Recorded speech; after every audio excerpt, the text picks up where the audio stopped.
pourra servir de support pour les personnes qui n'ont pas pu participer. Et on le mettra à disposition. Alors, il y a encore des personnes qui arrivent. Je prends juste 2 minutes pour faire rentrer tout le monde, parce qu'après, quand je vais partager mon écran, je n'aurai plus forcément accès à la salle d'attente. Donc voilà, je pars. Les personnes qui rentrent. Est-ce que vous m'entendez bien? Oui, très bien. C'est bon. Allons-y. Oui, parfaitement. Merci, je vais partager mon écran. Voilà, vous devriez voir apparaître un PowerPoint. Est-ce que c'est bien le cas? Oui. Oui. Oui. Est-ce que vous le voyez bien? Très bien. Très bien, oui. Parfait, voilà. Hop, il y a encore des personnes qui arrivent. Donc, comme on vous le mettra également à disposition, mais enfin, ça reprend les éléments qui vous ont déjà été communiqués. Donc, aujourd'hui, l'objectif, c'est de faire un point sur cet assouplissement de la politique de la tarification de la CNAV. Donc, premier élément à prendre en compte, ce sont des éléments de contexte de cette expérimentation. Ce n'est pas une décision qui survient tout à coup sans préalable et sans m'appesantir trop longuement, puisque l'objectif aujourd'hui, c'est de ne pas vous prendre trop de temps. Mais ça participe d'une réflexion qui remonte à quelques années, parce qu'on sait que vos services rencontrent des difficultés qui sont assez structurelles. Et l'objectif, c'est d'essayer de vous soutenir. Il y a eu l'épisode Covid qui n'a pas amélioré les choses. Il y a eu l'avenant 43 et d'autres éléments réglementaires qui ont conduit à complexifier encore et à rendre encore plus difficile l'exercice de vos activités. Et donc, c'est le secteur global de l'aide à domicile qui est en difficulté. Et vos fédérations principalement, mais aussi les différentes CARSAT ont régulièrement alerté la CNAV en expliquant qu'on pouvait avoir les dispositifs. Oui, allô? Allô? Oui. Par contre, excusez-moi sans vouloir faire preuve de trop d'autorité, mais est-ce qu'il serait possible de désactiver les micros de manière à ce que ça ne vienne pas au milieu? Parce que moi, je ne peux plus le faire maintenant que j'ai... Voilà, merci. Que j'ai partagé mon écran. Donc, je disais, les fédérations, les différentes CARSAT de toutes les régions ont fait remonter à la CNAV les difficultés qui étaient rencontrées et la nécessité de soutenir le secteur de l'aide à domicile, puisque sans votre concours, tous les dispositifs qu'on déploie n'ont pas de sens, puisque l'objectif, c'est que ça se traduise par des interventions au domicile des retraités pour pouvoir mettre en place les prestations que nous leur avons attribuées. Donc, c'est ce contexte-là qui a présidé à la réflexion. Et cette réflexion, en fait, elle s'est conduite en plusieurs étapes. Première étape, à partir de mars 2023, normalement, il y a un groupe de travail qui a été bâti au niveau national, qui a regroupé plusieurs CARSAT dont nous ne faisions pas partie en Sud-Est. Et elles ont élaboré un questionnaire d'une vingtaine de questions à destination de vos structures pour faire un état des lieux en fait, de tout le territoire et de toutes les pratiques qui étaient en vigueur. En juillet 2023, personne qui rentre. En juillet 2023, un groupe de travail a été mis en place par la CNAV avec les administrateurs de la Commission d'action sanitaire et sociale, avec l'objectif d'engager une réflexion sur la base de l'état des lieux qui pouvait être fait, des réponses qui avaient été remontées par vos structures. En Sud-Est, il y a à peu près 55% des structures qui ont répondu. Et donc, l'idée, c'était de statuer, de réfléchir à une évolution des modalités de tarification de la CNAV pour tout ce qui concerne les heures d'aide humaine à domicile. Et donc, le 19 septembre 2023, les administrateurs de la Commission d'action sanitaire et sociale ont décidé de lancer une expérimentation nationale de 2 ans, donc à partir du mois d'avril 2024, concernant la mise en place d'un tarif de référence sous condition, c'est-à-dire les conditions d'un suivi et d'un cadrage national. Et ça a été validé par le conseil d'administration de la CNAV le 4 octobre 2023. Donc, à l'issue de cette validation de principe, il y a eu, à partir du mois de novembre 2023, un groupe de travail, bon, ça a été le même que celui lancé initialement, c'est-à-dire les mêmes CARSAT, pour travailler sur la mise en œuvre effective et opérationnelle de ce principe-là. Et le 23 mars 2024, toutes les CARSAT ont eu la communication des premiers éléments de cette mise en place opérationnelle. Et donc, si on se focalise un petit peu sur cette expérimentation, en quoi elle consiste? Donc, à compter du mois d'avril 2024, et donc pour une période de 2 ans, elle consiste à assouplir la politique de tarification pour les heures d'intervention humaine à domicile sur tout le territoire. C'est sur tout le territoire en France, hein, et puis aussi dans les DOM.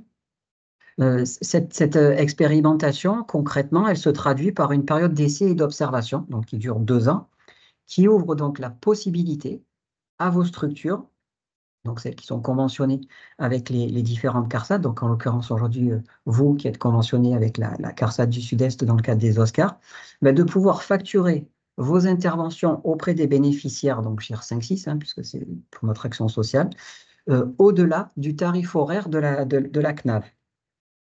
Ce tarif horaire, qui était donc un tarif horaire plafond, tel qu'il était défini jusqu'à présent, devient un tarif de référence. Donc, il sera possible de facturer au-delà de 26,30 € si on s'appuie sur l'exercice 2024, à partir du mois d'avril 2024, c'est-à-dire à partir de maintenant.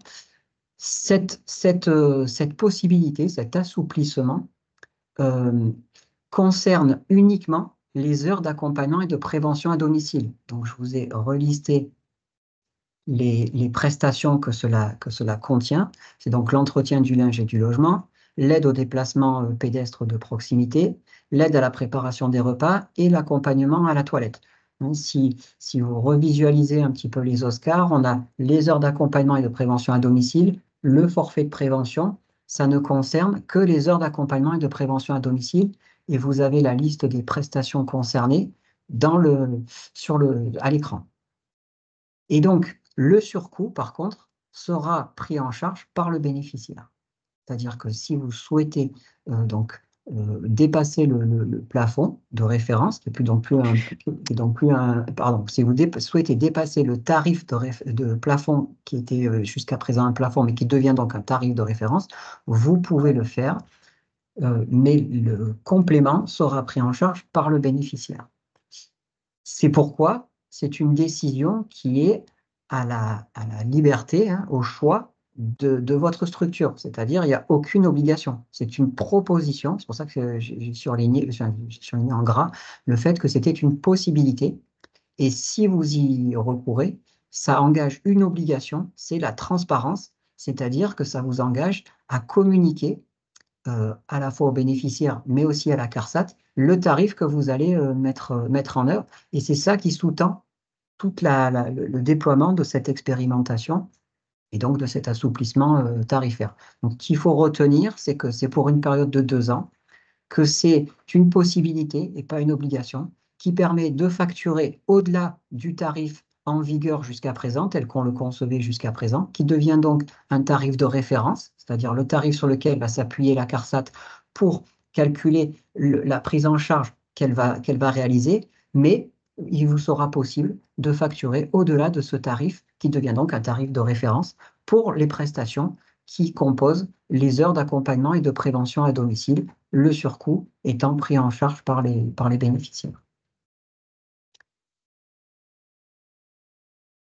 Alors, pour revenir sur les modalités de lancement, vous avez dû être destinataire le 11 avril 2024. On vous a envoyé un message qui se présentait sous cette forme, qui vous invitait donc à prendre connaissance de cette évolution tarifaire et qui vous transmettait un courrier avenant et un fichier Excel de recensement de vos informations. Si vous ne l'avez pas reçu, à ce moment-là, il faut revenir vers moi ou vers l'adresse de contact que j'ai mentionné en fin de présentation et que vous pourrez prendre en note, parce qu'il faut qu'on vous l'adresse pour que vous puissiez prendre connaissance de ces informations-là. Et normalement, il y a eu une relance qui a été faite voici une dizaine de jours. Donc, normalement, tous les éléments ont été transmis à l'ensemble des services d'aide à domicile conventionnés avec la CARSAT. Après, on l'a envoyé donc par mail sur la base des adresses mail qui sont à notre disposition. Donc, s'il y a eu des évolutions de personnel chez vous, n'hésitez pas à revenir vers moi. Il est possible que vous n'ayez pas été destinataire de ces messages. C'est important que vous les ayez. Je dirais entre parenthèses, au-delà de cette évolution tarifaire, quelle que soit la période, n'hésitez pas à nous envoyer les nouvelles adresses de contact que vous souhaitez qu'on utilise parce que forcément, par les temps qui courent, on communique de plus en plus et pratiquement exclusivement maintenant par mail. Et c'est important que les mails ne se perdent pas parce qu'il peut y avoir des informations assez importantes à vous communiquer. Donc, si maintenant je rentre un peu dans le détail des documents qui vous ont été mis à disposition. Donc, le premier, c'est un courrier avenant. Ce courrier avenant, il a une vocation, c'est qu'il a la vocation de compléter la convention que vous avez signée avec la CARSAT dans le cadre de la mise en place des Oscars. Quand nous avons déployé les Oscars, on avait initié un reconventionnement de l'ensemble des structures. Et donc, cette convention, elle stipulait dans l'article 3.1 que vous vous engagiez, à travers la signature de la convention, à ne pas dépasser, dans le cadre de la facturation, le tarif plafond de la CARSAT, en l'occurrence 26,30 € pour l'année 2024. Or, comme justement le principe de l'expérimentation, c'est de dire qu'on assouplit cette exigence-là et qu'on vous donne l'autorisation de pouvoir facturer au-delà, logique de passage du tarif plafond à tarif de référence. Du coup, il fallait apporter un avenant, un addenda à cette convention. Et pour ce faire, les services juridiques de la CNAV ont travaillé sur ce courrier avenant, en fait, qui présente la particularité de ne pas nécessiter de retour de votre part. C'était pour que ça puisse permettre une mise en œuvre le plus rapide possible. C'est-à-dire que donc, il y a l'article qui prévoit que donc l'article 3.1 est modifié, et vous avez à l'écran les termes de la modification, et normalement vous devriez avoir reçu ce courrier avenant signé par le directeur de la CNAV et le directeur de la CARSAT. Et le principe juridique qui prévaut dans le cadre de ce courrier avenant, c'est de dire que, sauf s'il y a un refus explicite de votre part, tout silence, dans toute absence de réponse, vaut acceptation du présent courrier. C'est-à-dire que vous vous donnez la possibilité de pouvoir appliquer un tarif supérieur au tarif de la CNAV et donc de la CARSAT. Donc ça, c'est le premier point. Il fallait donc modifier ces conventions qui étaient en vigueur pour clarifier la position tarifaire, la nouvelle position tarifaire.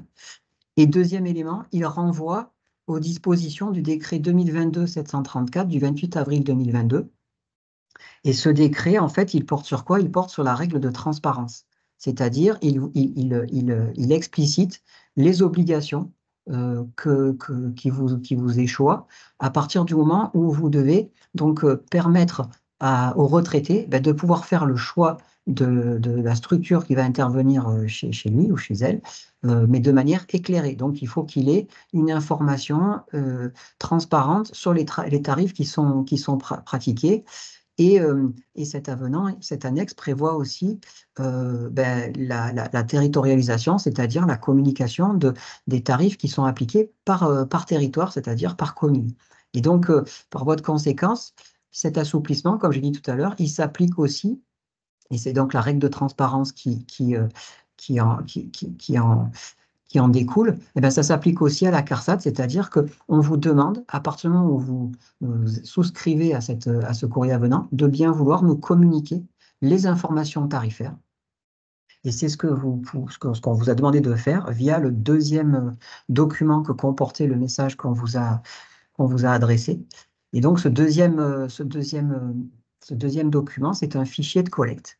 Et ce fichier de collecte, il est composé de plusieurs onglets. Et donc, sur le premier, alors, premier point, effectivement, qu'il faut que je vous précise, c'est que pour les services d'aide à domicile qui appartiennent à des groupes qui interviennent sur plusieurs régions, le fichier que vous devez nous renvoyer est celui qui concerne uniquement la CARSAT Sud-Est. C'est-à-dire que chaque CARSAT a adressé ces éléments-là à toutes les structures avec lesquelles elle était conventionnée. Donc, nous, on ne pourra pas prendre en compte des tarifs ou des communes qui ne relèvent pas du Sud-Est, des régions PACA et Corse, hein. C'est bien que pour la partie Sud-Est que vous devez répondre. Et donc, ce deuxième document, ce fichier de collecte, il prévoit plusieurs onglets. D'abord, il y a une notice. Et donc, cette notice, elle est assez importante à compulser et à lire parce qu'elle vous apporte une série de détails sur les informations qui doivent être communiquées et qui vous permettent de savoir un peu comment remplir le tableau qui vous a été transmis. D'abord, il faut que vous remplaciez les XX là, dans la désignation par le numéro de convention. Et ça, ce numéro de convention, on vous l'a communiqué via le message du 11 avril, hein, de manière à ce que vous n'ayez pas à le rechercher. On a fait en sorte que, par une petite moulinette informatique, que ça vous communique le numéro. Donc, encore une fois, c'est important que vous ayez accès à ce message-là. Ensuite, vous avez une fiche, un autre onglet avec une fiche de présentation. Bon, c'est des informations qui nous permettent de mettre à jour un peu les données administratives relatives à votre structure. C'est important pour nous de les avoir et notamment, il y a par exemple l'adresse mail. Ça nous permet de les actualiser. Même si je réinsiste, n'hésitez pas, en dehors de toute actualité, de nous communiquer les adresses mail sur lesquelles vous voulez qu'on vous écrive quand ces dernières viennent à évoluer. Vous noterez que dans cet onglet-là, on vous demande aussi de nous transmettre le livret d'accueil.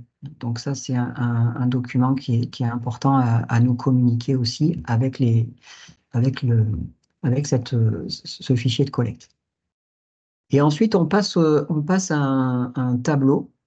Et donc, la notice explique comment remplir le tableau. Donc, sur ce tableau, vous avez plusieurs colonnes. Sur la première colonne, vous avez pour chaque type de prestation le tarif horaire tel qu'il était affiché dans vos locaux pour l'année 2024. Donc, normalement, ça devait être 26,30 €. C'était celui qui était censé être en vigueur et qui était annoncé publiquement depuis le début de l'année. Donc, ça, c'est assez basique. Et donc, la nouveauté, c'est que dans la colonne suivante, on va vous demander de remplir, ou on vous a demandé de remplir le coût de revient horaire. C'est-à-dire, quel est votre réel coût de revient en incluant les charges directes et les charges indirectes. Et dans la dernière colonne, enfin l'avant-dernière colonne, dans la colonne F, mais je le mettrai à l'écran après le tableau, hein. Dans la colonne F, on vous explique quel est on vous demande de nous communiquer le tarif que vous comptez appliquer. Donc, première colonne, on vous demande quel était le tarif que vous appliquiez jusqu'à présent. En principe, ça devrait être 26,30 €. Dans la deuxième colonne, c'est quel est votre coût de revient réel. Et dans la troisième colonne, c'est du coup, quel est celui que vous comptez mettre en place à partir de avril-mai, du fait de la politique d'assouplissement de la CNAF. Et la dernière colonne, c'est à partir de quelle date vous comptez le mettre en place. Voilà. Et donc, troisième onglet, c'est les zones d'intervention. Là, c'est assez simple. Vous avez un listing par département, la liste de toutes les communes. Il vous suffit de remplir oui, là où vous intervenez, et de mettre en regard le tarif que vous facturez pour l'intervention dans cette commune. Et donc, Je suis allé un peu plus vite que la musique, mais c'était la notice. Et voilà donc comment ça se traduit concrètement dans le tableau. Première colonne, le prix TTC de la prestation rapportée à l'unité horaire telle qu'elle était pratiquée à aujourd'hui. On retrouve bien les 4 prestations que j'ai listées tout à l'heure qui émargent dans les heures d'accompagnement et de prévention à domicile. Deuxième colonne, quel est votre coût de revient horaire moyen par bénéficiaire? Donc, pour l'ensemble de ces prestations, donc c'est un seul montant à mettre puisque c'est une moyenne. Avant-dernière colonne, le taux horaire moyen facturé en UL4 sur la zone d'intervention dans le cadre de la mise en place de la phase d'observation, c'est-à-dire le tarif que vous voulez mettre en place dorénavant. Et dernière colonne, à partir de quelle date? Donc voilà ce qu'on vous demande de nous communiquer. Il est important de ne pas modifier le tableau parce que, vous l'avez compris, on va collecter l'ensemble de vos réponses et ensuite il y a une moulinette informatique qui va nous permettre d'en tirer un tableau de synthèse. Or, si vous apportez des modifications, on ne pourra pas avoir cette moulinette. Vous avez également, donc je l'ai dit, le recensement des communes d'intervention. Et je l'ai explicité avec 2 colonnes, une colonne pour enfin, le département. Par département, vous pouvez faire des filtres, hein. Donc le département, ou les départements dans lesquels vous intervenez, les communes, et après, il suffit de marquer oui si vous intervenez dans cette commune et le tarif que vous souhaitez appliquer. Tout ça est à renvoyer accompagné par le livret d'accueil à l'adresse qui figure là, mais que j'ai remis aussi dans les contacts. Tarif au pluriel, _sad, @carsat, sud-est.fr. Donc, voilà pour la traduction opérationnelle, je dirais, de collecte des informations. Alors, pourquoi on a besoin de recueillir toutes ces informations? C'est que si la transparence s'applique, si l'obligation de transparence s'applique à vos structures, elle s'applique aussi à nous, et on doit communiquer ces informations aux bénéficiaires. Et on doit les communiquer via les évaluateurs, et j'y reviendrai après dans la suite de la présentation. Alors, je vais ensuite vous présenter le calendrier de lancement de cette période d'assouplissement, en tout cas tel qu'il a été prévu par la CNAV. Donc, la première étape, ça a été la mise à disposition par la Caisse nationale au CARSAT de tout le kit de déploiement, ce que je viens de vous présenter. Donc, on a reçu les messages le 29 mars et on a eu un webinaire de présentation des grandes lignes assez rapide le 10 avril. Ensuite, nous, on vous a diffusé toutes les informations que je viens de vous présenter. Alors, on avait jusqu'au 19 avril pour l'envoyer. Nous, on vous l'a envoyé le 11 avril, puisque voilà, on avait pris connaissance des informations. On a pu le faire assez rapidement. Ensuite, l'étape suivante, c'est la communication auprès des évaluateurs de toutes ces informations, parce qu'il y a beaucoup d'éléments qui vont reposer aussi sur leurs épaules. Ça, on leur a communiqué le principe, mais on a fait le choix en Sud-Est de ne pas leur donner tous les éléments d'un coup. On a fait le choix, un peu comme avec vous, d'organiser un webinaire, parce que bon, les évaluateurs sont moins nombreux, on a des échanges plus réguliers avec eux, et il nous a semblé important de pouvoir le porter de vive voix avec eux. Donc le webinaire aura lieu le 14 mai. Il faut dire aussi que la CNAV a choisi une période qui est pas simple pour tout le monde, puisque on n'a pas tous les mêmes, on n'est pas tous dans les mêmes zones au niveau de la France en matière de vacances scolaires, et donc nous, on est vraiment en plein milieu, mais bon, c'est comme ça, il n'y a jamais de bonne période. Donc c'est pour ça que pour les évaluateurs, ça sera le 14 mai, le webinaire. Ensuite, il y a une information, comme je vous l'ai dit, qui va être faite auprès des bénéficiaires. J'y reviendrai, c'est par le biais d'un courrier qui va leur être transmis, entre autres. Et donc, pour ce faire, on a jusqu'au 27 mai pour l'adresser. Et donc, le mailing est en cours de préparation. Pour ce qui vous concerne, vous, normalement, vous avez 15 jours, 14 jours pour nous remonter les informations. C'est pour ça qu'en Sud-Est, on a souhaité communiquer le plus tôt possible, dès le 11 avril, pour pouvoir se laisser la possibilité de faire des relances. À aujourd'hui, on est à peu près à un peu plus à peu près 60% de taux de réponse. Donc, je sais que la période est pas évidente, mais on va continuer à vous relancer de manière à pouvoir obtenir le plus de réponses possible, puisque on va devoir remonter ensuite. Alors nous, il faut qu'on vérifie à chaque fois les éléments que vous nous communiquez. Et au plus tard, le 27 mai, il faut qu'on mette à disposition de la CNAV l'ensemble des documents qu'on aura récupérés, de manière à, comme je l'ai dit tout à l'heure, ils puissent compiler l'ensemble et, et que à l'issue ben, de ces traitements, de cette compilation, on puisse communiquer les informations aux évaluateurs et aux bénéficiaires. Donc voilà un petit peu comment se détaille le calendrier de lancement.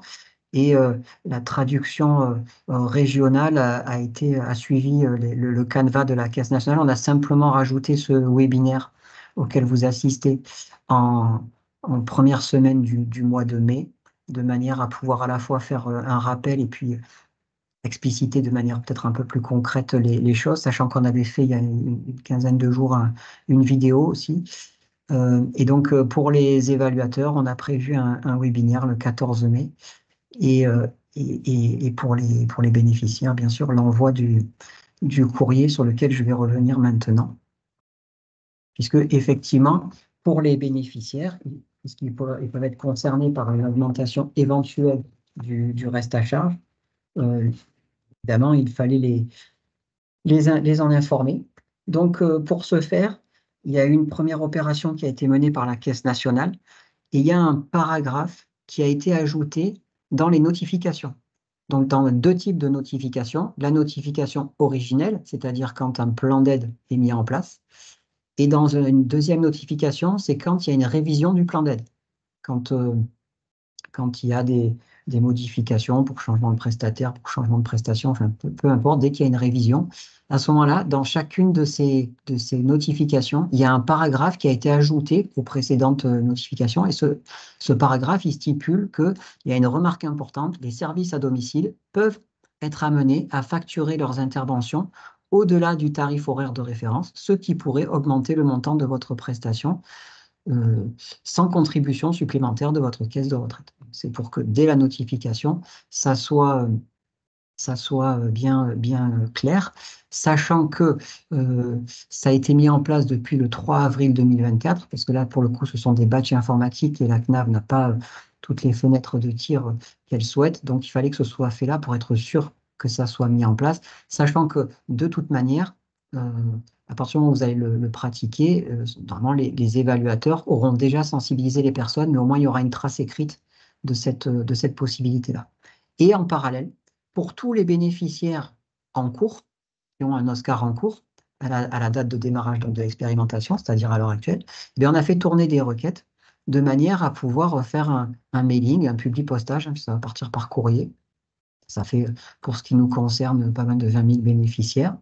Et avec un courrier qui vise à les informer, parce que ceux qui ont des notifications, ben, ce sera clairement explicité, mais ceux qui n'ont pas de notification, puisque le plan d'aide est en cours, eh ben, ils bénéficieront d'un courrier, enfin en tout cas, ils réceptionneront un courrier qui les informera que le secteur de l'aide à domicile est confronté aujourd'hui à des difficultés, à une augmentation importante de ses charges de fonctionnement.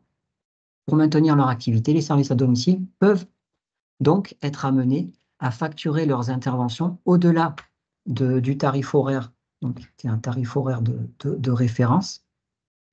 Alors, je ne sais pas si j'ai peur que vous ayez perdu le partage d'écran. Sur le partage d'écran. Voilà. Donc, excusez-moi. Donc, leur activité, les services à domicile peuvent donc être amenés à facturer leurs prestations au-delà du tarif horaire en cas de modification des prix ou tarifs indiqués sur le document individuel. Encore des personnes qui arrivent. Excusez-moi. Voilà. Donc, que vous avez signé avec le service, ce dernier a l'obligation de vous informer par écrit de son nouveau tarif et de sa date d'entrée en en vigueur, nous appelons votre attention sur le fait que si votre service était conduit à pratiquer un dépassement par rapport à notre tarif horaire, ce dépassement resterait entièrement à votre charge et ne ferait l'objet d'aucune participation financière de votre caisse de retraite. Voilà, donc ça, c'est pour l'information auprès des bénéficiaires. Et comme je l'ai dit, il va y avoir également une information auprès des évaluateurs. Et donc, elle va se faire sous la forme d'un webinaire. Elles auront aussi, enfin, les évaluateurs et les évaluatrices auront aussi des éléments de langage qui reprennent les textes que je viens de vous lire, hein, ce qu'il y a sur les notifications et sur le courrier d'information aux retraités. Et ce qu'on va leur mettre à disposition, c'est une calculatrice qui va leur permettre, dès l'évaluation, de pouvoir communiquer à la personne le reste à charge réel qui va leur incomber en fonction des tarifs qui sont réellement pratiqués. C'est-à-dire, il y a le reste à charge inhérent à la prise en charge de la CARSAT, plus l'éventuel dépassement tarifaire qui pourrait être pratiqué en fonction du choix de la structure que la personne aura retenu. Et il y a une dernière ligne qui intègre le bénéfice du crédit d'impôt pour voir quel est le reste à charge réel sur le mois en fonction du nombre d'heures et sur l'année. Ça, c'est un élément qu'on va communiquer à nos évaluateurs. En plus, avec la liste hein, qu'on aura collectée de tous les tarifs, de tous les services d'aide à domicile. C'est pour ça qu'on fait cette collecte. Voilà. Et donc, la suite juste avant de passer aux questions-réponses, j'avais un dernier élément à vous communiquer. C'est que, donc, on part sur une période de 2 ans. Donc, pendant 2 ans, à l'intérieur de cette période, vous avez la possibilité, là, aujourd'hui, on est sur le lancement. C'est pour ça qu'il y a cette opération un petit peu d'ampleur. Mais si vous souhaitez, dans les 2 ans, faire évoluer vos tarifs, eh ben, en fait, il suffira de nous renvoyer le dossier, le fichier complété, mis à jour, 15 jours à minima avant la mise en œuvre des nouvelles prestations, donc de nous communiquer ça de manière à ce qu'on le communique aux évaluateurs et aux bénéficiaires. Ce qui veut dire que pendant 2 ans, il y a cet assouplissement qui est mis en place. L'idée, c'est que donc il y ait cette transparence qui en découle, qui soit aussi mise en place. Et au bout des 2 ans, il y a un diagnostic qui sera fait, une étude qui sera menée, elle sera nationale, et elle permettra de statuer sur la suite à réserver à cette expérimentation. Est-ce qu'on poursuit de cette manière-là ou est-ce qu'il s'agit de revenir à d'autres pratiques ou de modifier les pratiques telles qu'elles sont proposées à l'heure actuelle? Et donc, voilà, on rentre pour une période de 2 ans d'expérimentation et j'en termine avec la publication là, de l'adresse mail qui vous permet d'interagir avec nous le plus simplement possible, soit pour transmettre les documents si vous ne l'avez pas encore fait, soit pour poser vos questions. À ce moment-là, on est plusieurs à pouvoir vous répondre. Voilà, j'essaie d'être concis. Je crois qu'il y avait des questions, mais je ne les voyais pas parce que j'étais en mode partage. Je vous propose de revenir à l'écran. Si vous avez des questions, je suis à votre disposition. Oui, je vois qu'il y a des mains levées.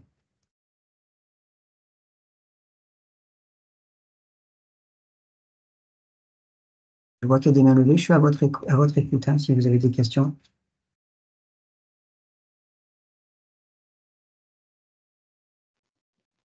Oui, bonjour. Bonjour. Merci pour cette présentation.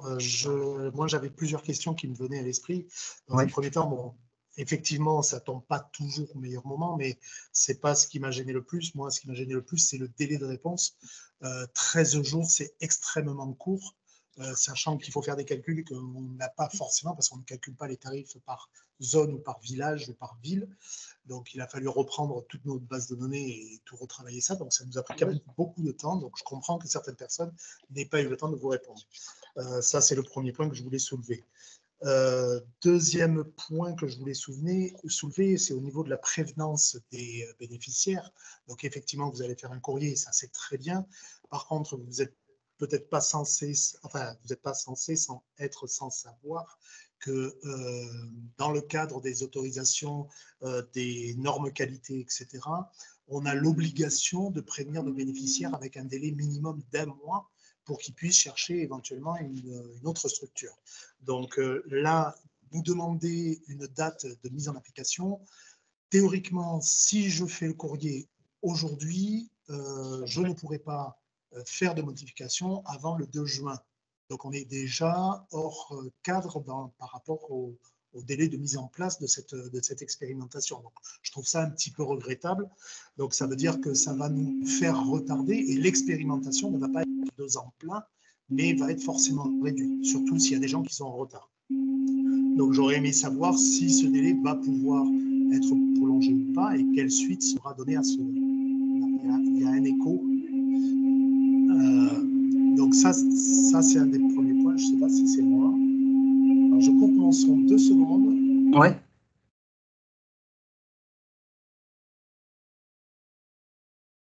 Voilà, je crois que ça a coupé. Moi, je n'entendais pas d'écho. Je vous entendais bien, moi.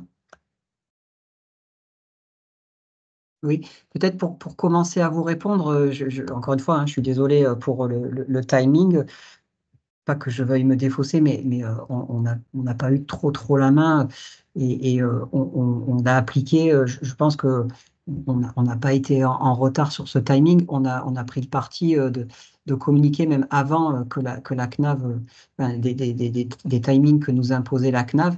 L'idée, c'était quoi? C'était que on puisse vous donner de la visibilité le plus tôt possible. On l'a fait le 11 avril, c'est de le faire en tout cas, on l'a fait le 8-9 jours avant les autres CARSAT, de manière à ce que justement vous ayez plus de temps pour pouvoir nous répondre, même si effectivement au départ c'est des messages qui sont un peu calibrés, c'est 14 jours, mais ça nous a permis de vous laisser plus de temps après pour les relances. Vous avez compris que, et pour toutes les personnes qui m'ont sollicité, j'ai toujours dit que jusqu'à mi-mai, bien sûr, les fichiers seraient pris en compte et qu'il n'y ait pas de difficulté par rapport à ça.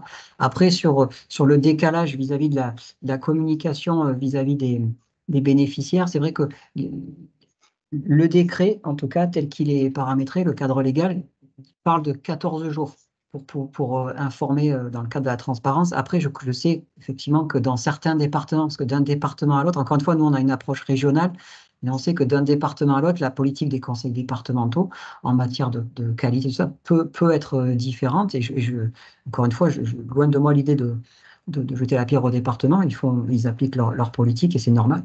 Donc oui, je déplore qu'il puisse y avoir ce décalage-là. Après, vous dire que l'expérimentation sera prolongée d'1 mois, je ne sais pas. Concrètement, je ne sais pas trop comment le groupe de travail qui a été mobilisé en amont sur la partie opérationnelle continue à travailler pour justement statuer sur les modalités de sortie de l'expérimentation. Parce que moi, ce qui m'inquiète, c'est qu'est-ce qui se passe le jour où ça s'arrête? Qu'est-ce qu'on fait? Est-ce qu'on continue? Est-ce que on revient aux pratiques antérieures? Donc ça va se travailler avant et c'est pour ça que je vous dis, c'est une expérimentation de 2 ans. Je pense que dans l'intervalle, le bilan, il va pas se faire le premier jour qui suit la fin de l'expérimentation. Il va se faire pendant la fin de l'expérimentation de manière à ce qu'on puisse... Pardon? Non, excusez-moi, c'est moi qui n'avais pas coupé mon micro. Non, pas de souci. Donc, je pense qu'on aura plus de visibilité sur la sortie de l'expérimentation. Quand je parle de sortie d'expérimentation, ça voudra peut-être dire la pérennisation de la mise en place de cet assouplissement ou le maintien avec d'autres aménagements. Voilà. Donc là, je ne suis pas en capacité de vous dire comment la suite sera mise en place. Alors, j'en profite pour vous poser d'autres questions, si ça ne vous dérange pas. Ben non, je suis là pour ça. De fait que chacun va pouvoir appliquer son propre tarif, ça risque de créer également un système de concurrence que je comprends, hein, il n'y a aucun souci, mais qui va faire que certains bénéficiaires vont vouloir changer de structure. C'est normal. certaines personnes vont appliquer, je ne sais pas, n'importe quoi, je dis n'importe quoi, peut-être 27 € de l'heure, d'autres 32 € de l'heure. Forcément, le bénéficiaire va aller au moins cher. Est-ce que actuellement la CARSAT, la CNAV et toutes les caisses de retraite qui appliquent ce système-là vont pouvoir suivre les demandes de changement? Parce que est-ce qu'ils ont prévu les fluctuations comme ça se fait dans le cadre de l'APA actuellement? Oui, oui, oui. Alors, déjà, on en a beaucoup à l'heure actuelle, parce que, encore une fois, hein, je vous ai présenté, et ce n'était pas pour être lénifiant au départ, mais le contexte, et dans le contexte, j'ai parlé du questionnaire qui avait été transmis à l'ensemble des SAD l'an passé, et il était anonyme, hein, et il n'y avait pas de, il y a pas de malice dans ma réponse. C'est simplement que ce qui ressortait, c'était qu'il y avait déjà une majorité de SAD qui appliquaient des tarifs qui allaient, en rajoutant des coûts, qui allaient au-delà du tarif horaire de la CNAV. Ce qui était normalement pas autorisé, mais ce qui était bien une réalité, puisque c'était un peu plus de 50% des répondants. J'ai dit à peu près 60% des personnes qui ont répondu, enfin des SAD qui ont répondu, et 50% à l'intérieur. Et je vous parle de ça, pas qu'en Sud-Est, hein, c'est à l'échelle de la France. Et donc, on a déjà des demandes assez régulières de modification de prestataires. Après, est-ce que ça va créer beaucoup plus de difficultés? Peut-être, mais c'est pour ça qu'on on collecte en amont les informations pour pouvoir les communiquer aux évaluateurs de manière à ce que dès l'évaluation, les informations soient les plus transparentes possibles. Puisqu'on va dire aux personnes, voilà le reste à charge réel qui va être pratiqué. Et donc, il est possible qu'on ait moins de changements de prestataire que ce qu'on avait jusqu'à présent. Parce qu'aujourd'hui, les évaluateurs disaient, voilà, quel va être votre reste à charge? Et il y en avait des personnes qui revenaient en disant, mais je ne comprends pas, c'est pas la réalité. Alors que là, je ne vais pas dans le monde des bisounours, mais en tout cas, on pourra communiquer les informations les plus proches de la réalité des pratiques. Donc, je ne sais pas, mais je ne suis pas sûr qu'on ait beaucoup plus de modifications de prestataires. Peut-être au départ, avec une sorte d'effet d'aubaine, mais ensuite, je pense que ça se stabilisera. Est-ce que je peux encore monopoliser la parole 2 petites secondes? Pour moi, après, oui. je lâche. Après, je lâche prise. Je passe la main à mes collègues. Sur le questionnaire, vous demandez les communes tarifées. Sauf que si on n'intervient pas, ça ne veut pas dire qu'on ne pourra pas intervenir. On est d'accord. Ça ne va pas être bloquant vis-à-vis des évaluateurs. Non, mais par contre, il faut que dans le questionnaire, vous mettiez que vous pouvez, même si vous n'intervenez pas aujourd'hui, vous êtes en capacité d'intervenir sur ces communes-là. Ce n'est pas parce que vous n'avez pas de bénéficiaires dans cette commune que vous n'intervenez pas dans cette commune.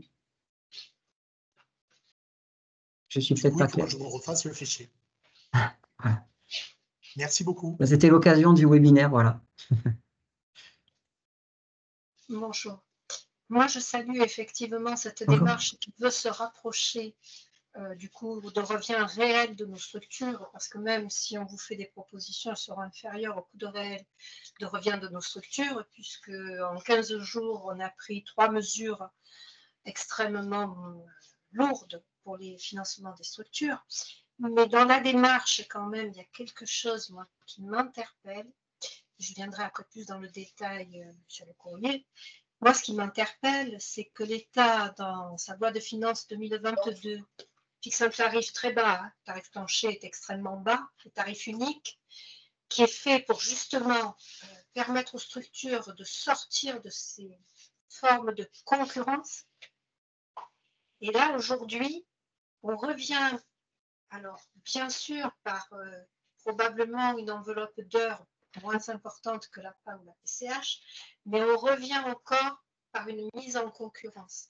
Et sincèrement, aujourd'hui, nos structures, nos salariés, nos responsables de secteur, elles ont vraiment, et elles n'ont pas besoin de ça. Voilà.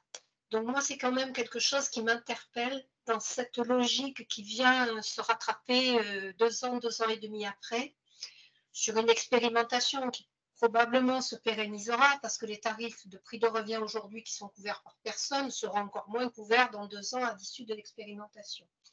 Par contre, la question que je me posais sur le courrier qui va donc être adressé de manière généraliste à l'ensemble des bénéficiaires, avec les évaluateurs qui, eux, pourront donner le montant réel du reste à charge et l'information sur le crédit d'impôt. Est-ce que ce courrier pour le reste à charge bénéficiaire qui n'est plus pris en compte par personne, il va y avoir l'information sur la notion de crédit d'impôt aux bénéficiaires?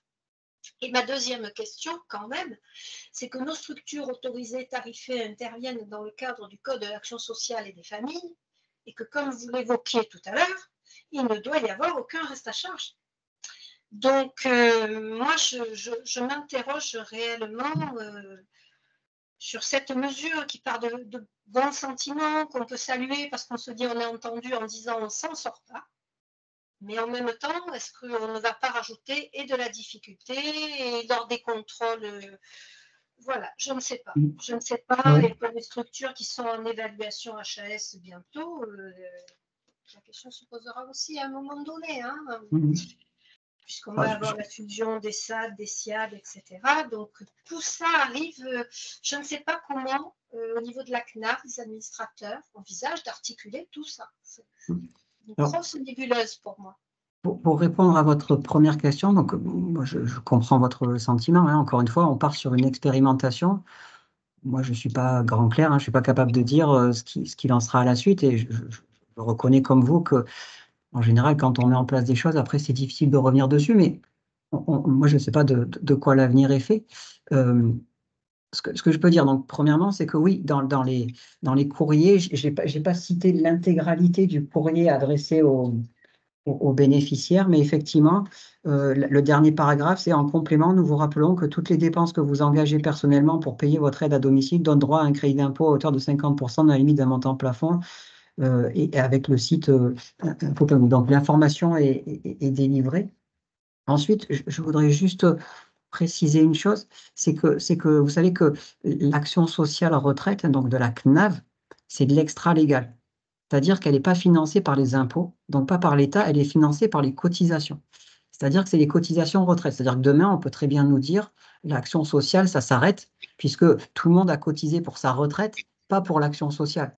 Hein, c'est un choix de l'assurance retraite, de la CNAV, de dire, ben moi, je veux dédier une partie de mes financements à de l'action sociale, mais donc on est bien sur de l'extra-légal. Hein, on n'est pas sur de l'impôt.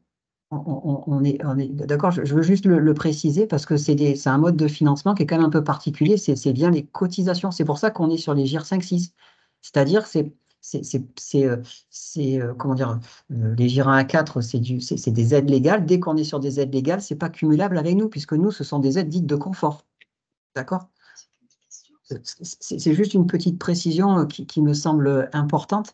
C'est pour ça que ce n'est pas le même mode de fonctionnement que ce que vous avez évoqué sur un tarif plancher qui découle de la loi de finances. On est sur d'autres modes de fonctionnement.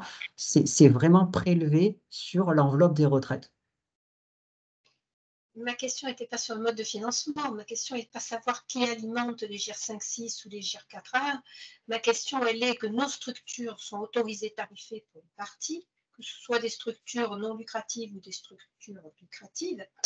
Et c'est que vous comprenez bien que les règles qui s'imposent pour la majorité de nos prestations, on ne va pas pouvoir rajouter en plus de la charge de travail. Moi, c'est ainsi que je le vois, c'est ainsi que ça me remonte des équipes. Donc, on a rarement des webinaires avec vous et je vous en remercie, mais il est important qu'on puisse partager nos modes de fonctionnement. Vous voyez bien, aujourd'hui, on a un 2 mai. C'était compliqué de dégager effectivement du personnel quand on apprend la réunion par un mail le 30 avril en fin de journée. Voilà, c'est tout ce fonctionnement-là sur lequel nos structures sont confrontées en permanence. Donc oui, il y a une petite poche de respiration qui s'ouvre avec cette mesure prise par les administrateurs. Mais voilà, moi je ne voudrais pas que l'enfer soit pavé de mauvaises intentions et que les quelques GR5-6 qui restent dans les structures, parce que c'est quand même la dure réalité du vieillissement, le nombre d'heures CARSAT diminue. Sauf à se spécialiser en disant on est une association qui n'intervient plus que pour ce type de public en amont de l'évolution de la dépendance. Je veux dire, voilà, ça c'est des choses aucun moment ne se partagent. Et c'est pour ça que beaucoup nous sommes à vous parler de concurrence, parce qu'à un moment donné, les règles de fonctionnement, pas internes mais externes, qui nous arrivent de l'État ou d'autres institutions, font qu'on se retrouve coincé, quoi. Coincé et financièrement coincé, parce que derrière nous, c'est pas nous qui sommes en enjeu, ce sont les bénéficiaires auprès desquels on intervient, et ce sont nos salariés. Et on ne peut pas en faire abstraction à chaque fois que la décision tarifaire, oui, la décision relève du SAD, bien entendu, je suis d'accord avec vous, M. Bovis, mais en même temps, derrière une décision tarifaire, l'arbitrage fait par des conseils d'administration dans nos structures, il y a toutes les conséquences derrière. Voilà, donc j'espère qu'on pourra faire des évaluations, mais pas à 2 ans. On pourra déjà évaluer le dispositif, ne serait-ce qu'à 6 mois de fonctionnement avant la fin de l'année. Voilà, pour se projeter sur une année 2025, est-ce qu'on revient en arrière, est-ce qu'on ne revient pas en arrière, est-ce qu'on y va ou est-ce qu'on n'y va pas? Vous voyez, il y a toutes ces questions-là qu'aujourd'hui, on ne peut pas poser.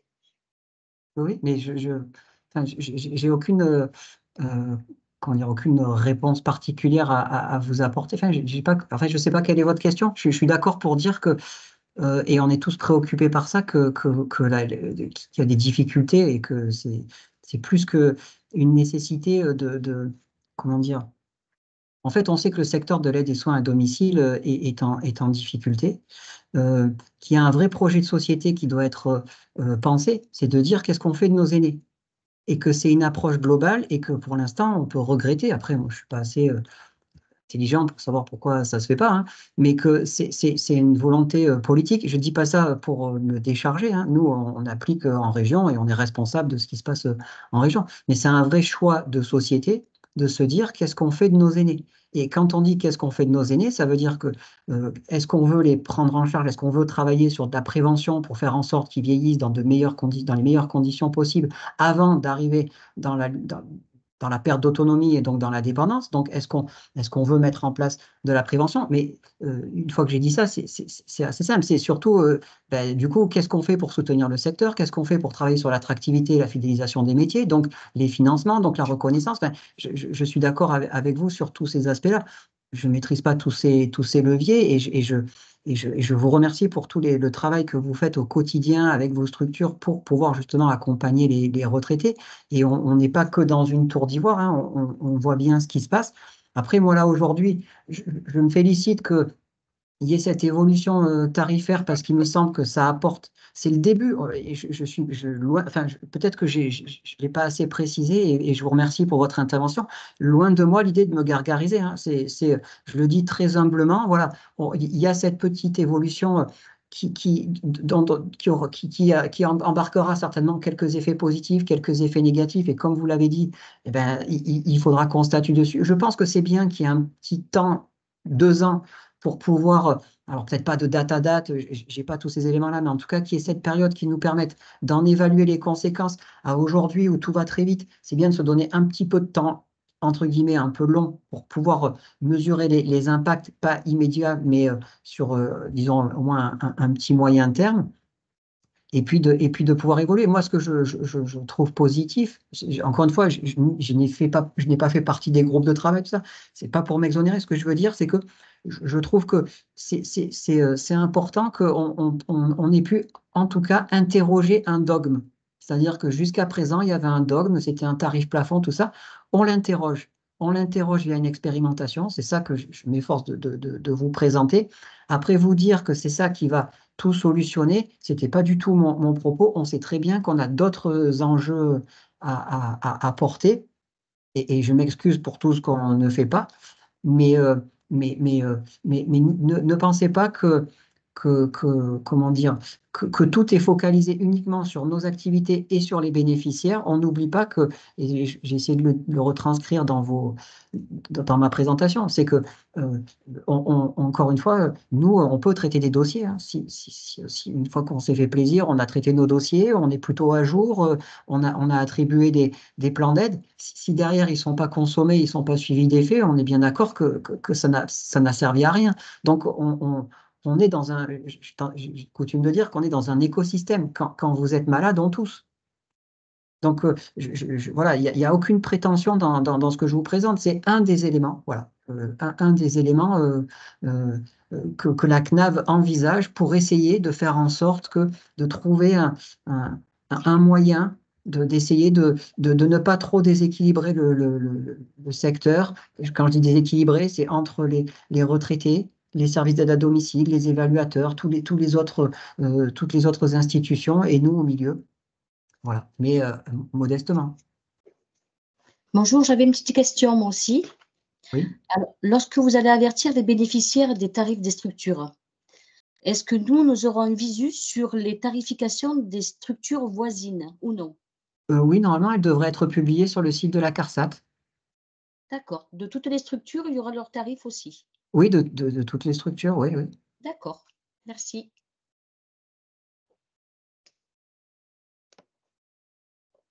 J'ai vu qu'il y avait des questions aussi écrites.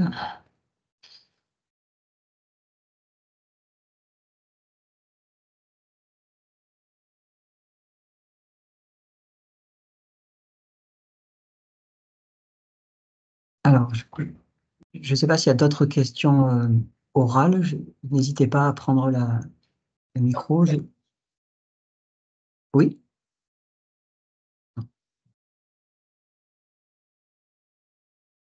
Donc, dans les questions qui sont posées, le bénéficiaire a-t-il le droit de refuser cette augmentation? Ben, le bénéficiaire, en fait, encore une fois, c'est une aide extra-légale. Donc, si votre intervention comment dire, est assujettie à un tarif, si le tarif ne lui convient pas, soit il change de structure, soit il n'a pas de plan d'aide. Enfin, soit il n'a pas la prestation. Bonjour, nous devons envoyer cette convention même si nous décidons de ne pas modifier le tarif. Alors, moi, ce que j'ai recommandé pour le courrier avenant, c'est que même pour les structures qui ne souhaitent pas faire évoluer leurs tarifs, c'est de ne pas dénoncer cet avenant, parce que, encore une fois, c'est une expérimentation de 2 ans. Et donc, si dans les 2 ans, il y a la volonté ou il y a la nécessité de faire évoluer le tarif, ça sera possible. Et donc, j'ai plutôt encouragé à ne pas dénoncer cet avenant. Je n'ai pas d'action là-dessus, hein. Mais à ne pas, oui, à ne pas dénoncer cet avenant et à nous renvoyer quand même le fichier de collecte, mais en marquant, en inscrivant le fait que le tarif qui sera appliqué, c'est le tarif CNAV, 26,30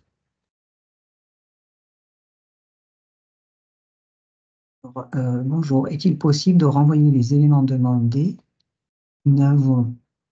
Nous avons laissé passer la date du 24 avril. Oui, oui, oui, vous pouvez nous renvoyer les éléments, encore une fois. Enfin, voilà, bon, c'est un peu technocratique et administratif.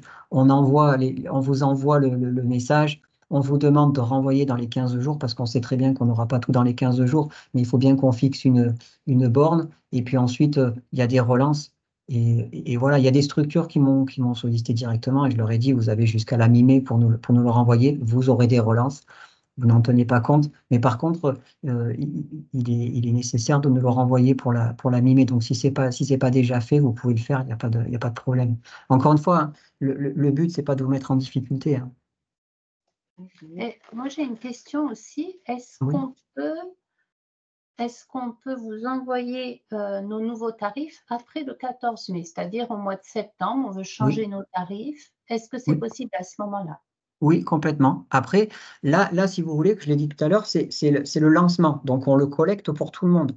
Voilà. Après, à n'importe quel moment, quand alors majoritairement, c'est en début d'année, quand il y a des Voilà, tarifs en pour une janvier. année. Donc, il y aura certainement une campagne en fin d'année 2024. Mais si en juillet, en septembre, vous faites évoluer vos tarifs, eh bien, vous nous renvoyez le fichier. En fait, là, la CNAV nous facilite un peu la tâche en disant c'est nous, CNAV, qui allons compiler les tableaux pour toutes les CARSAT. À partir du mois de mai, enfin du mois de juin, à chaque fois qu'il y aura des évolutions tarifaires, on va le faire nous manuellement. Mais c'est pas grave, hein, on est là pour ça. Donc il faudra que vous nous le communiquiez. En fait, vous pourrez le faire quand vous voulez, dans les 2 ans. La seule obligation, c'est cette obligation de transparence, c'est-à-dire de nous le dire et de le dire aux bénéficiaires. Bien sûr, merci. Mais on doit déjà vous envoyer les tarifs que l'on compte appliquer. Exactement. Oui, mais je pense que ça concerne aussi, il y a des personnes qui nous ont dit, moi, je ne vais pas changer mes tarifs, mais qui souhaitent les changer en cours d'année, en septembre, par exemple. D'accord.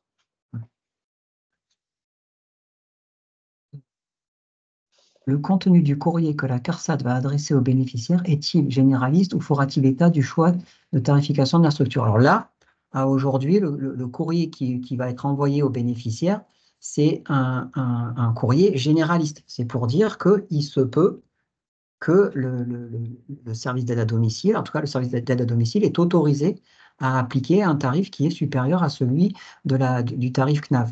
Et que du coup, ça peut engendrer un reste à charge, mais il n'est pas personnalisé par service d'aide à domicile.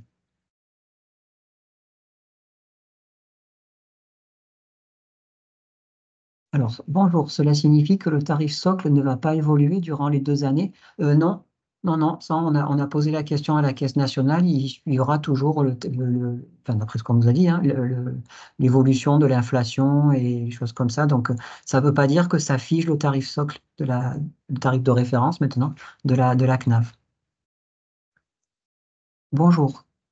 Est-ce qu'il en est des organismes appliquant le tarif conventionné CNAV, par exemple la CMCAS, la CNAV? Ça, je ne sais pas pour les autres CARSAT. Pour les autres caisses, la MSA, la CNRACL, ça, je n'ai pas l'information, je ne peux pas vous dire. Alors, nous avons mal compris la colonne F des tarifs prévisionnels. Pouvons-nous envoyer à nouveau ce tableau? Oui, oui, oui. Oui, si vous avez déjà envoyé le tableau mais que vous voulez le modifier, vous faites un annule et remplace et il n'y a pas de problème. Il y a rien qui est figé. Est-il possible d'avoir le PowerPoint, s'il vous plaît? Alors bon, là, malheureusement, comme il est très beau, puisque c'est moi qui l'ai fait, il est payant. Non, je plaisante. Bien sûr, on vous mettra à disposition le PowerPoint. Mais encore une fois, il y a rien de nouveau hein, dans le PowerPoint. C'est que des redites par rapport à tous les éléments que vous avez eus, mais on tâchera de vous le remettre à disposition. Bonjour, est-il possible de n'appliquer le nouveau tarif qu'aux nouveaux bénéficiaires et laisser les anciens ayant déjà contractualisé à l'ancien tarif? Oui, oui, c'est possible. Ça, c'est une décision de votre part. Voilà, j'ai plus de questions. Excusez-moi, pardon. Oui, oui. Oui, j'en ai une aussi. Donc, je reviens sur le fichier, puisque vous dites qu'on peut faire un annulé remplace.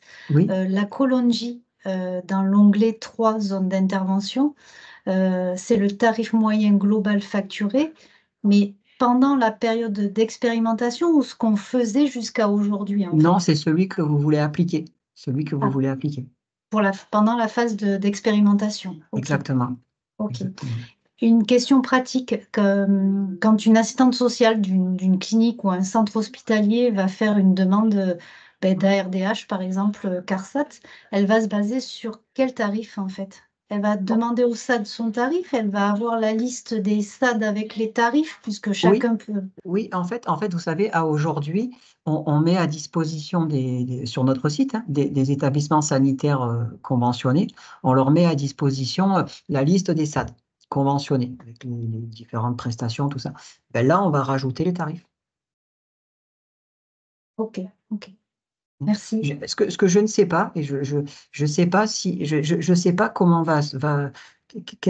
comment va se traduire la compilation que va faire la Caisse nationale.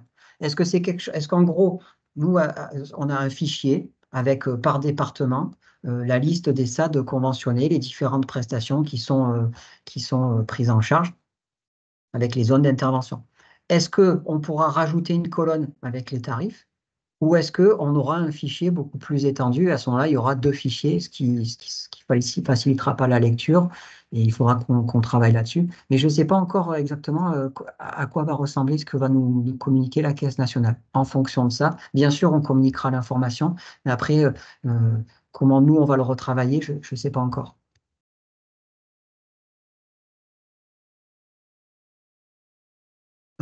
Voilà, j'ai plus d'autres questions. Après, encore une fois, hein, n'hésitez pas à revenir vers nous s'il y a des questions qui vous viennent à la suite du webinaire, que ça concerne l'assouplissement tarifaire ou que ça concerne d'autres éléments qui, bien sûr, en lien avec la CARSAT, que ça concerne les Oscars ou nos dispositifs ou tout autre élément. Encore une fois, je vous le dis humblement, on fait de notre mieux, on n'est pas toujours au rendez-vous, mais on s'efforcera de vous répondre. J'ajoute que on voulait faire un peu plus de webinaires en début d'année, mais on savait qu'à un moment ou un autre, parce qu'on savait qu'il y avait des groupes de travail, que cette évolution tarifaire allait entrer en vigueur et on souhaitait vraiment pas brouiller trop les informations. Donc, c'est vrai qu'on a été un peu fébrile. La CNAV nous avait dit qu'elle nous enverrait les éléments avant la fin du premier trimestre et elle nous les a envoyés le 29 mars, ce qui était dans le respect du délai, mais ça ne nous a pas permis de communiquer trop tôt avant. Mais dans le deuxième semestre, là, on va certainement organiser un nouveau webinaire pour revenir, maintenant qu'on a un peu plus de recul sur Oscar, et plus particulièrement sur la logique de coordination. Donc, on vous conviera. Encore une fois, j'insiste un peu, je suis un peu lourd là-dessus, mais n'hésitez pas à nous communiquer les adresses par lesquelles vous voulez qu'on vous envoie les informations et les liens, de manière à ce que quand on fait des webinaires ou des communications, vous puissiez bien en être destinataire. Et voilà, du coup, s'il n'y a pas d'autres questions, je vous remercie beaucoup de vous être libéré pour cet échange. Encore désolé pour le timing et puis pour tout ce que la CARSAT n'arrive pas forcément toujours à bien faire. Mais, et merci pour vos interventions auprès des retraités pris en charge par la CARSAT. Et bon courage et n'hésitez pas encore à revenir vers nous si nécessaire. Je vous souhaite une bonne journée. Merci, bonne journée. Bonne journée. Merci, au revoir. Merci. Merci, au revoir. Vas-y. Moi, j'ai une autre question.